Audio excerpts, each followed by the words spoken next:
Welcome to the Critical Line Network, where insight meets analysis. I am IBK, your host, and today's show is a very special topic. Yes, it is. It is about me. Well, wait a minute. It's not just about me. It is about women's whose babies were stolen and young ladies whose babies were stolen during 1980s, 1990s, and the early 2000s. Yes, you're going to want to stick around with this for this.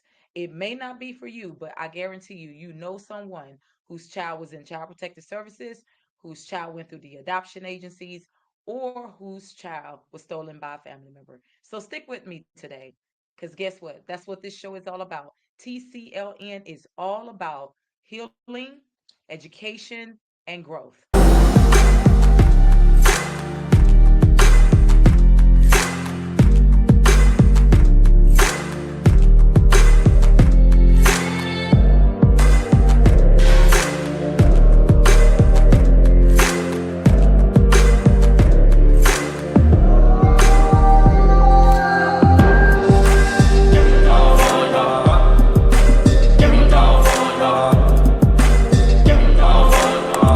The internet is home to scores of adoption success stories. Baby finds a home, people become parents, everybody wins. This is the sweetest thing I've ever seen. But private adoption in the United States is also an extremely lucrative business, with inconsistent regulations and financial incentives that can lead to problems. You feel gross because you finally figure out how they're buying you or your baby. When someone stands to make $50,000, $100,000, some people will do a lot of untoward things to make that kind of money, and they do.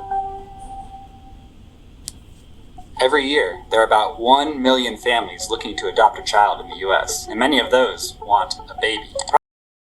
Arrested. So breaking tonight, the founder of a North Texas adoption agency has now been arrested. Investigators say that she was paying pregnant female inmates to put their unborn babies up for adoption.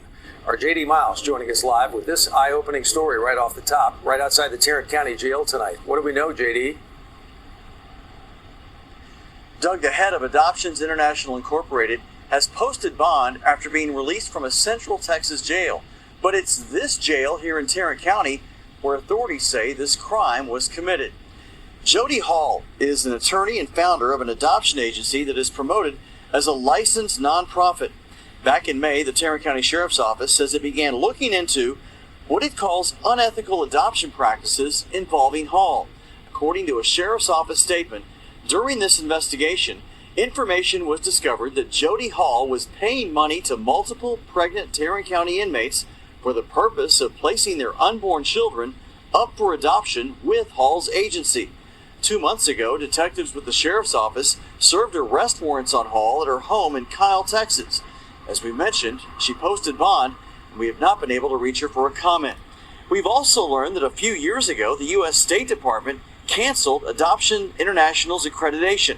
It prevents the agency from engaging in adoptions outside the U.S. for failing to maintain standards. Now, the crime of selling or purchasing a child in Texas is a felony. It's unclear at this point if any inmates here at the jail actually received any money or put their babies up for adoption with the agency.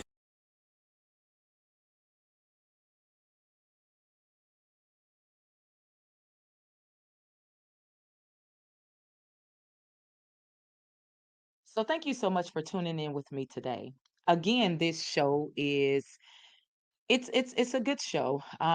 It's a show that may not be comfortable, but it's a good show. People have children, people love children, and unfortunately, the people who have children are always not perfect people, and they're not so dealing also with a not so perfect world. So I want to talk about from the 1980s until the 2000s, and then I'm going to bring it present. As you can see with those videos, not videos, I'm sorry, as you can hear with those sounds, and you can go check out those videos. I got the link in the description, so you can definitely go check out the information for yourself.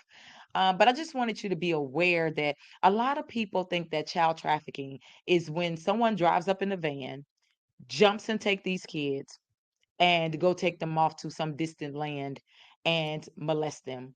Now, even though we know that's true and those things happen, it's called kidnapping and trafficking and prostitution of these young children. That is not even the beginning. I mean, that's not the beginning. I'm sorry, but not just in America, but across the world, we have a system that is just unfortunately sometimes within that system, corrupt people work in that system. And I want to start off with my story. My daughter's name and her name, and I'm going to show you some photos. There are some photos you need to see so you can see a visual of just how much they change these children's identities. So my young daughter, she is my youngest daughter. I have three children. And so her and her brother were stolen through a Christian adoption agency.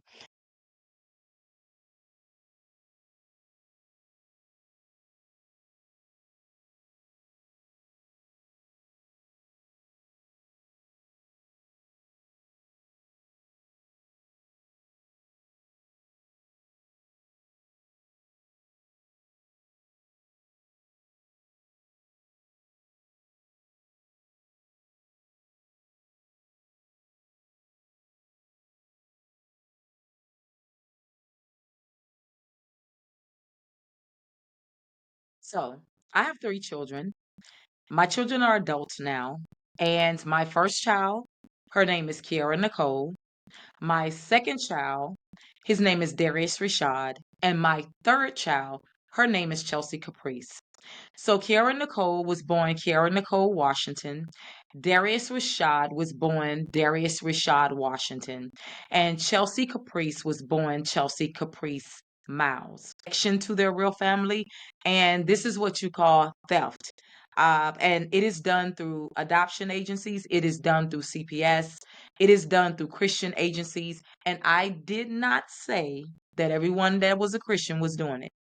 I didn't say every Christian adoption agency or Catholic agency was doing it. And I also did not say that everybody who worked in child protective services did it. People get so offensive when you tell the truth. They can have so many facts in their face. They can have so much history in their face, from news clips to newspapers to everything, from experts, and they will still get offended for whatever their reasons are. But today, these stories are about me and the women like me who have had to deal with this and the different things that happen to us. All of us are different. All of our stories are different. But unfortunately, some of us had very drastic things happen to us, and some of us had some things maybe not so drastic, more on a higher manipulative scale. So follow along. Again, just pay attention and you'll maybe learn something about the world around you called America. My daughter was born in Dallas, Texas, and she was born at Presbyterian Hospital. And her birthday is May 1st, 1997.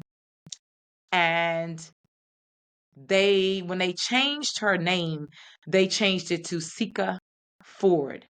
And I want you to understand just how they changed the history of these children. So her name is Chelsea. Chelsea is spelled Chelse because I wanted to name it different from all, you know how parents are. They want to be a little bit different. So the name is cute, but I want it to be different. But what is the history behind that name? And see, this is what happens when they do this to these children. They don't tell you what they take away. The history behind that name is that during that time, Clinton was a very popular person in office. And when Chelsea was born, she was such a beautiful baby. She's a beautiful young woman, but she was definitely a beautiful baby. And I'm telling you, there were people just vying for this child for whatever reason. And of course, us as mothers, we get pregnant early, we have these babies early, and we just have no idea what we're doing, right? And the world around us, we're not aware of it, what it wants, what it desires. And some of those people, unfortunately, desire babies. And so at the time when Chelsea was born, Chelsea had some young nurses surrounded around her. That's where the history of her name comes from. And these young nurses, I was shocked because I think I was older than them. I was young myself, but in my mind, I was older than these nurses. And now her father had a role in naming her because he clung on to Chelsea, but he wanted to also name her after a car. And that car was the Caprice car. And at that time, Caprice cars were very popular, especially amongst those who stayed in certain neighborhoods, you know. And if you know anything about the Regals and the Caprices, then you know what I'm talking about. And so at that time, and I said, boy, you ain't naming my baby after no car. And he said, no, no, no. He said, okay. He said, I'll change the C to a K instead of letting it be a C. And so I kind of thought about what he was saying. I said, okay. And I just went with it. So she was named after her father, last name, which was Miles. His name is Ronaldo Miles. And so the birth of her name. And that's what I mean by when they take away these kids' history, and they named her Sika, Cecca. Like, what is that and where does it come from? What history is associated with it? You know, what love was surrounded around that name? You know, because she had a lot of love surrounded around her. She had her mother there, she had her father there. A lot of times, we as women, when we have babies, the fathers are not there.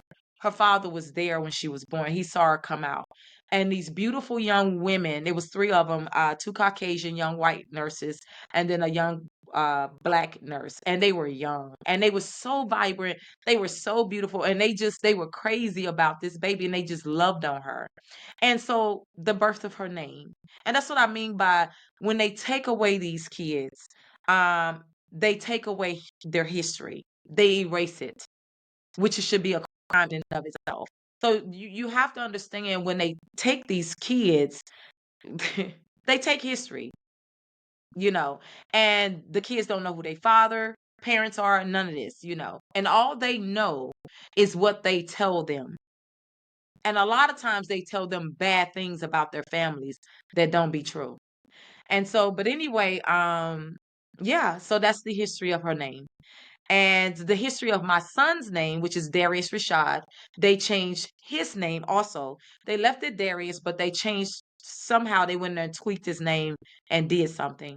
So Rashad comes from, I don't know if you remember Felicia Rashad off the Cosby Show, where her husband used to be a newscaster and he used to be a sportsman for news.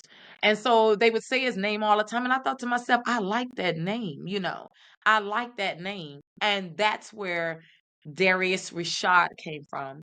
But instead of spelling it his name way, I spelled it different. I spelled it Rashadd with apostrophe. I wanted it to be different. And these kids come with history and ideals behind them and they erase it. And so that's why I gave a little bit of that just to show you that some loving nurses was a part of naming this child and her father. And when you wipe that out and you give her something that doesn't even belong to her, that's what you do to these kids. So that's why I'm giving such a visual like that. And not only do they race away where they came from, she's born at Presbyterian Hospital, one of the best hospitals in Dallas, at that particular time. She was born around some loving people who cared for her there. They were very sweet to her there, and they helped name her. Her father was present, so they wiped her father. And all of these things, do you understand what I'm saying? So how it happened is that I was working for Arch Wallace, a company in Irving, Texas, and I was living with a woman at the time. And I was living with this woman, and her name was Claudia Devereaux. And I worked a very good job at the time. I was excited about life. My oldest daughter was not staying with me, but Chelsea and Darius was. And we were just having a good life. We had a nice Christmas. We had nice toys. I had friends on my job, just really having a really nice time. And one day, my boss comes in out of the blue for his specific crazy reasons and says, "We have to let you go." And I said, "Why?" And I said, "I just got a promotion," because I did. I had just gotten a promotion. And my boss is the one, my supervisor, because they picked three people. They had created a new department and they wanted to pick three people to work in this department. And so what ended up happening is that they picked three of us. So everybody used to tease us when they walked by our desk. They used to call us the KKK because everybody called me K for short because they couldn't say my name IBK fully, and it was Keisha and then it was Kennedy. So everybody used to say that's the KKK, y'all, and everybody laugh at us, but we were enjoying our job. It was so vibrant, so excited. I live with my kids, so excited. And when he done that and I couldn't figure out why, so I didn't argue, like put up a fight, but I went and filed unemployment. And so when I went and filed unemployment, it was taking a while for unemployment to come back. And so I finally contacted unemployment, to hear something from them. And they said, ma'am, they told us that you wasn't working, you wasn't doing this, and the people basically told a whole bunch of lies. By the grace of God, I had all this evidence that I didn't even realize I had because I had Christmas cards from my boss thanking me. I had congratulations for your promotion, and I had just got the promotion. So I had so much material surrounded around me just to show that this particular person wasn't the whole company, but it was that particular person for whatever his reasons were. He felt the need to target me, and try to get rid of me. And I guess because he saw my potential, and when you start rising these ranks, people feel threatened by you. So, but anyway, the Texas came back and stated that they were found in the wrong and that I could sue them. Now, being young as I was, I didn't understand lawsuits. I didn't understand all that. And so in my young mind, it's like, child, please just give me my unemployment because that's all I knew. Like I wasn't educated. I didn't have parents at that time around me to help me to understand that, hey, these people have did an injustice to you. These people are telling you right, and you need to try to file. So I didn't have all that, and I wasn't thinking about that. So I got my unemployment, and for some reason, people had entered my life at that time. I wasn't doing bad because, like I said, I stayed with a woman who made buku bucks. She worked for Averett Express, and she worked up in a position where she made a lot of money, and we lived good. But for some reason, these people had waltzed in my life, and I honestly, I can't even tell you like how it fully happened. I just know that something happened to where they were trying to influence me to go to California, that God was calling me to do A, B, C, D, E, F, G as a career, and that God needed me to do that, and that then I come and get my kids back. And so it was coming to me that the lifestyle I was living, of course, it was like, okay, I'm not going to live this lifestyle anymore. I'm going to go and I'm going to, get this career, and my babies are going to be okay. And and that's how it was manipulated. And so when I got to California, I remember going on the set of the Panic Room. So the Panic Room was that's the first time I had ever been on set in a Hollywood environment. It was the first time I ever experienced kind of thing. And met this lady apartment complex where I was at the time in California. And she said, well, what brought you here? And I told her a career in performing arts and to do this. And she said, okay. She said, I have a relative that work at the studios. You can go get at the, studios, and I'll call him and blah, blah. So that's how I got there. So as I went to the studios, I remember going on set. The guy, they walked me to, because you can't just go inside these studios. You have to have passes, or someone has to let you in. So I went inside of there. And like I said, I was young at the time, and I'm just following, for some reason, these people lead. I didn't think there was any ill will, though.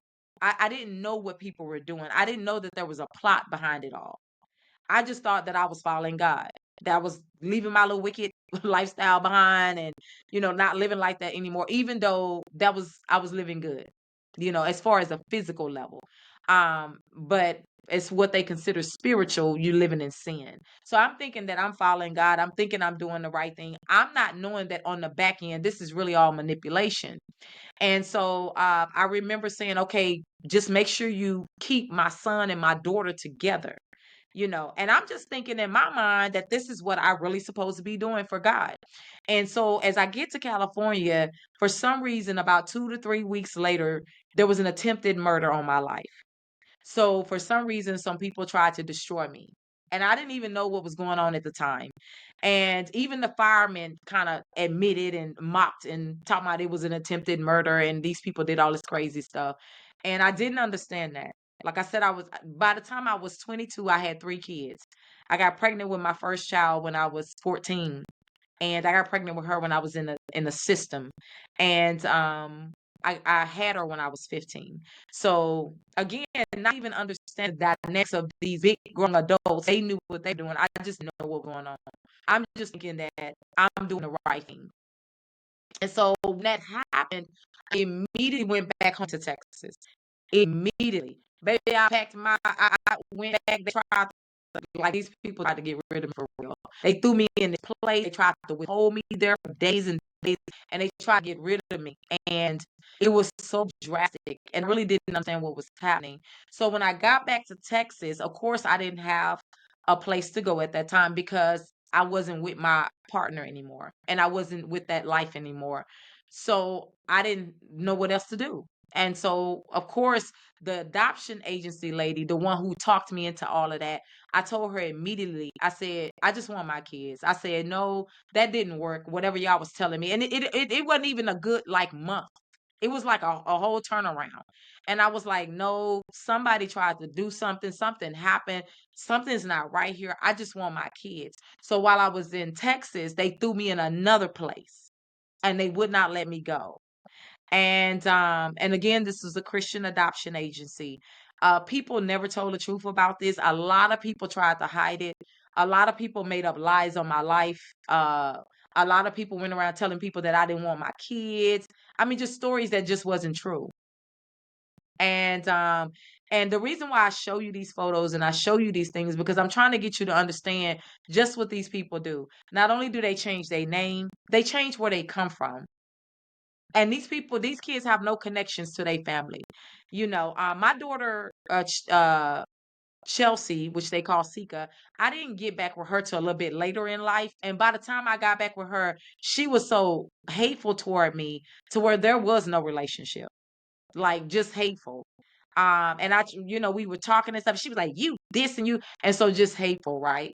And I remember her just trying to down me. I was trying to pursue a dream, and she was just trying to down me. You think you this, you're not this, and so they were using her for that. And I told God, I said, God, these kids are almost 30 now, and everything that has happened has happened, and I don't have to deal with abuse, but just because people put this brainwashing in their head and stole them and made them believe things that wasn't true about their life. And so yeah. So that's why I wanted to share a little bit of my story. That story is just open and honest as it can be. Like I can't give you nothing else, baby. I can give you facts and photos, and you can go check out the documents on real court lives, real adoption, they was adopted through, all of that, and you're gonna see exactly what I'm talking about. And so that's a part of my story. But the thing is that other women's stories are different. Like some women, like they brutally do things to them to get rid of them. Me, I went through that and it was brutal, but for some reason, by the grace of God, I was able to kind of like bounce from that, you know what I'm saying, and kind of keep going. And all out through the years, I tried to like find these kids, keep up with these kids. I didn't know these kids' names.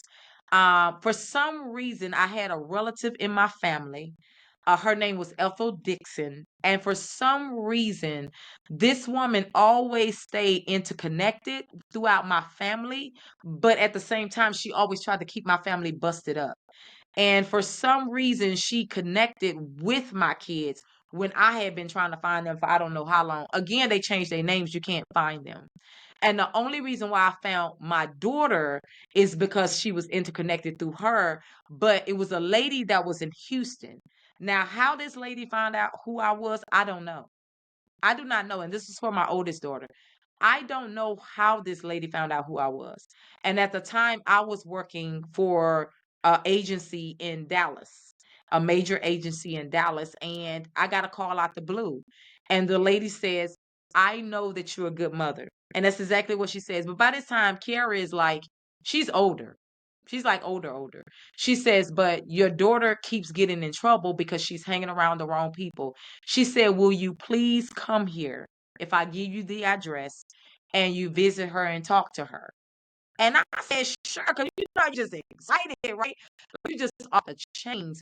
And because my daughter, my oldest daughter, throughout the years, I had kept keeping tabs through her, through what I call my aunt. She's not my aunt, she's my cousin.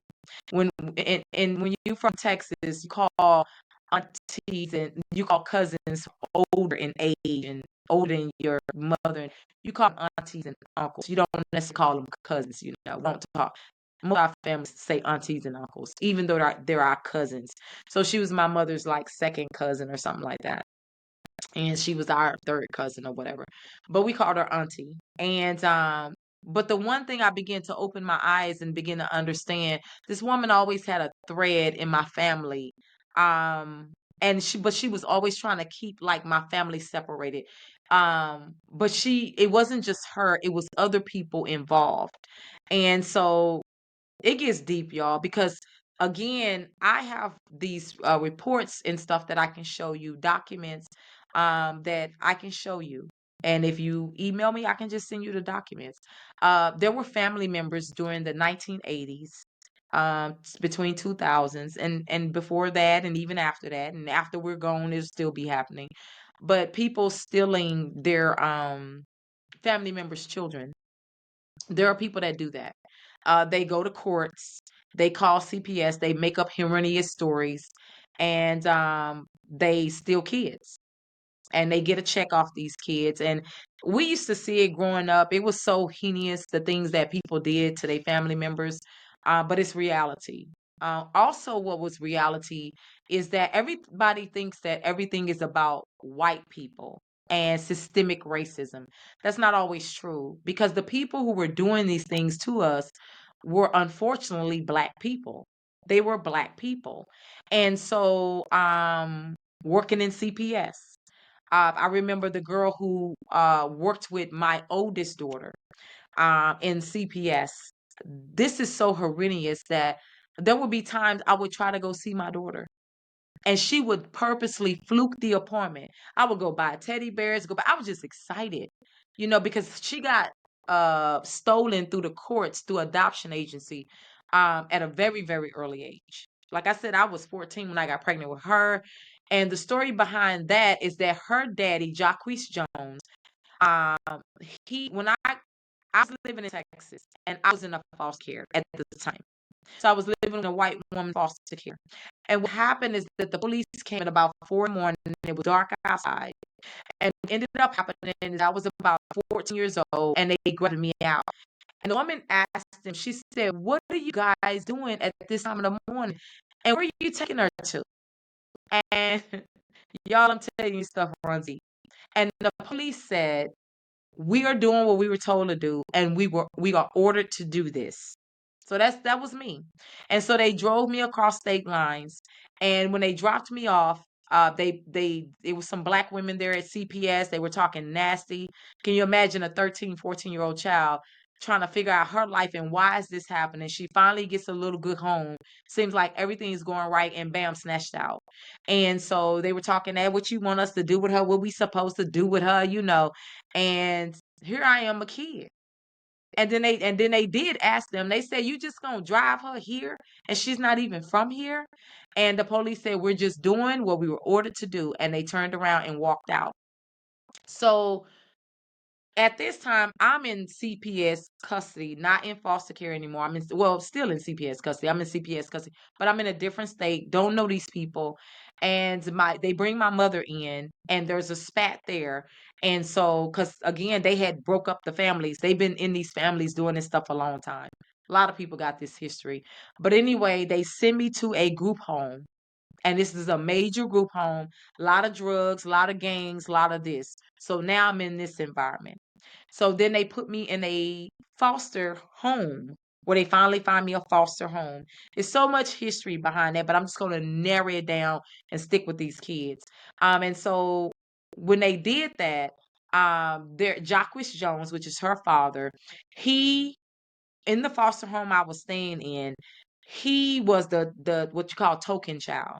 So he was a college guy. He's an adult. He was considered as an adult. and I was 14, 15 that time, and I ended up getting pregnant. And so getting pregnant with my oldest daughter, the family knew what was happening because they let it happen. They let the little frat young guys do what they do. I just think they expected a pregnancy out of it. So when I got pregnant, their only option, because I guess they were thinking, I don't want my son to go to prison, or I don't want something to happen. But what they did is they had him to relinquish his rights.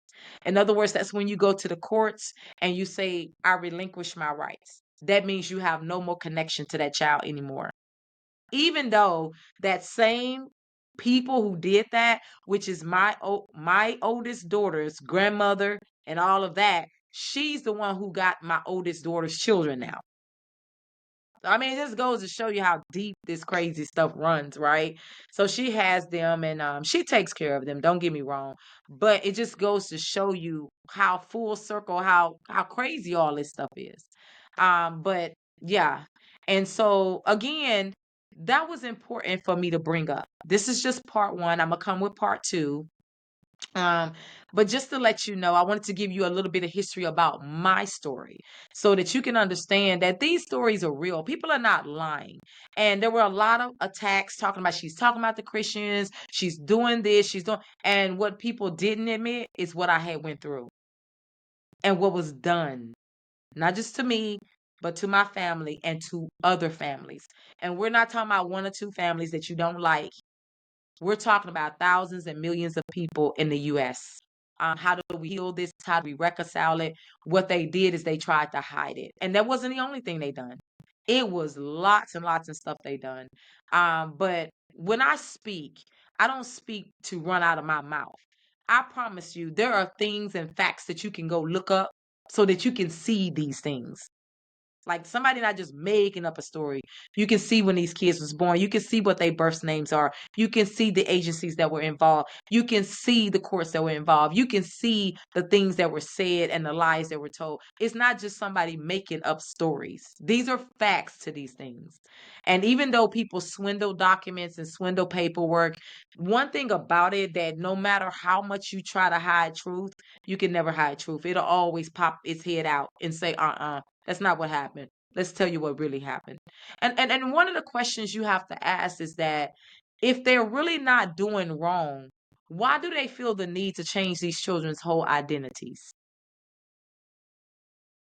Why do they feel the need to change these children's whole identities? And by the time you catch up with these kids, they grown, they got kids. By the time you do find them, you know, and that's just sad because they know you can't find these kids by this name and they don't want you to find them, and neither do they want the family to find it. But what I find odd is that you have to be careful of some of your family members because in my family, and this happened in a lot of families, I had this one person in my family, for some reason she always knew where they was. She knew where their adopted names was. She knew, and I'm like, and when I thought back on it later, I'm like, but how did she know this information though? Sometimes you got to be careful with these people. You know, it's just sad that these things happen. What's even sadder is that people don't want to admit what happened, and I think what people don't, the reason why they don't want to admit it, because some of the people who are involved might be kin to them, or they might know them as friends, or it may be connected to them somehow. And so people just don't like to be honest. This is part one. That's just a little bit of my story and my journey. And the reason why, again, I want to show you that because you really need to see. I mean, you really need to see how they change the identities of these kids. Yeah, they change them. So mind you, when they got those kids, it was in 2002. The child was born in the 90s. Her and her brother. So that means they got them when they was here. So how do you change their whole identities? It's not like they're a newborn. How do you change their whole identities? You leave them nothing. And another thing I want to address, when you do this, you have the nerves to say that their identity is in Jesus Christ. So you take their name, you take their family, you take away where they came from, where they were born at, what their history is. And then for some reason, their identity is in Jesus Christ, but then you gave them a personal fake identity. I'm coming with part 2, y'all. Part 2 is just going to bring you a little bit more knowledge and a little bit understanding to dive deeper into what really happened to a lot of parents and what still happens today. Still happening, still happening. And so the only reason why I'm bringing this, because number one, this is what my show is about. It is about healing, education, and growth. But the only reason why I'm bringing this too is so that you can realize, don't discount people all around you. They didn't walk in your shoes and you didn't walk in their shoes. So you don't always have their story and you don't always have the facts. And you got to be careful about calling people liars. Because I guarantee you the truth knows how to come back, honey. And you have to be aware that everybody goes through something in life. It could be similar. It could be something drastic that you've never been through. But at the end of the day, everybody have what they've been through, and so don't discredit people. Their stories real, unless they flat out lying or something.